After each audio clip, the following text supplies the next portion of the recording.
Financial fraud is at an all-time high. American consumers lost a staggering $5.8 billion to a range of schemes in 2021. This represented a 70% increase over losses in 2020. This is part of a bigger trend, which is seeing more people lose money to scams, schemes, and hacks at a time when all of us should probably know better. Consumers were just one group hit hard by scams. Corporations and even the government have seen a serious increase in losses caused by fraudulent behavior. There are a few reasons behind this trend which are worth exploring and understanding, because they can give us clues about how these scams work, how they can be avoided, and why record-high fraud figures might actually be a good thing. Now, even if you think you would never fall for any of these schemes, they will still affect you. History has been littered with distinct spikes of financial fraud before, and it doesn't end well if you never fall for any of these schemes yourself. So, it's time to learn how money works, which was made possible this week by Skillshare, an online learning platform that can teach you anything from painting to astronomy. If you have a specific skill you want to learn, Skillshare is the perfect place to start, because you know the course that you will get will be of high quality and taught by an instructor who knows their stuff. The course structure on Skillshare is also extremely easy to follow, even if you suffer from a short attention span like me. Classes are broken up into short lessons, which you can go back to at any time if you need a quick refresher. I recently took Thomas Frank's course on productivity and habit building. Thomas is a very successful YouTuber and entrepreneur, and as someone who is also doing YouTube while working a 70-hour-per-week job, it was great to learn systems from the man himself. The first 1,000 of my subscribers to click the link in the description will get 1 month free trial of Skillshare, so you can start exploring your creativity today. 2.8 million people filed fraud reports with the FTC in 2021, which was the highest amount since the agency started tracking this data in 2001. This means that there are more attempts being made than ever before. Fortunately, only 25% of these attempts led to an actual financial loss, but the people that did lose money lost an average of $500. If I asked you to think of the typical fraud victim, what comes to mind? Probably an old grandparent that naively thinks that everything on the internet is real, right? Well, you would be wrong. Younger Americans were actually the most frequent target of consumer financial fraud schemes. The reason that you think of grandma is because you are probably thinking of email scams. And yes, people over the age of 70 are the primary targets for those, but consumer fraud comes in all shapes and sizes. The average victim of a job opportunity scheme was under 30 and lost almost $2,000. These schemes work by promising a job to give the scammer access to any of these three things: money, personal information, or free labor. The most basic job op scheme involves a scammer posing as a job recruiter or a headhunter for a well-known company, offering an amazing sounding job. The only catch is that they require a fee for their service before you can start your work. Real recruiters will never ask for money, and headhunters are paid by the hiring company. It sounds straightforward, but if you are a young worker struggling to find a job and then go through multiple rounds of fake interviews only to be offered with what sounds like an amazing position, you too might be tempted to take the risk and give up a few $100 to pay a hiring fee. Variations of this scam will have workers pay for uniforms, home office setups, or training materials before they can start work at a job that obviously doesn't exist. Another common job opportunity scheme will have hopeful applicants hand over their bank account details, ID, and social security number to an identity thief who will use this information to take out loans without the victim's knowledge. If a random person on the internet asked you for your driver's license, you would normally tell them to fuck off, but it sounds like a perfectly reasonable request from a would-be employer. Another job opportunity scheme involves people doing weeks of work and then never being paid. This is a big problem amongst freelancers who might work on one project at a time and never receive payment for it. This type of scheme is very hard to track, and without proper contracts in place, it can be very hard to prosecute too. The shift to working from home has accelerated these schemes big time. For obvious reasons, these scammers never meet their victims face to face. In 2019, a job interview that didn't involve coming into the office would have been out of the ordinary. Now, of course, the entire employment process taking place over Zoom and email is just business as usual. Add in millions of workers who are shifting jobs or struggling to find employment in a messed up jobs market, and scammers have not been short of opportunity. The costliest scam to hit consumers was investment fraud, with the average victim losing over $3,000. This is any type of scheme that involves falsifying an investment opportunity to gain money from a victim.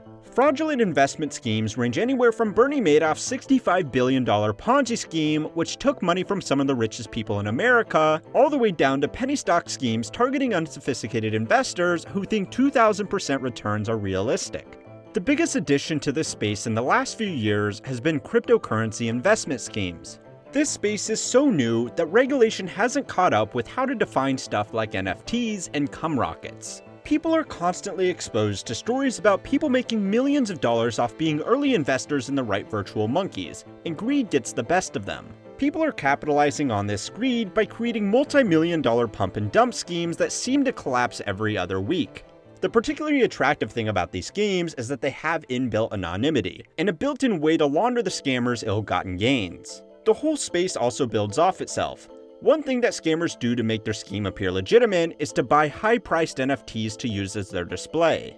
Now, I personally don't understand why someone would think, oh, this guy spent $500,000 on a picture of a monkey, he must be legit.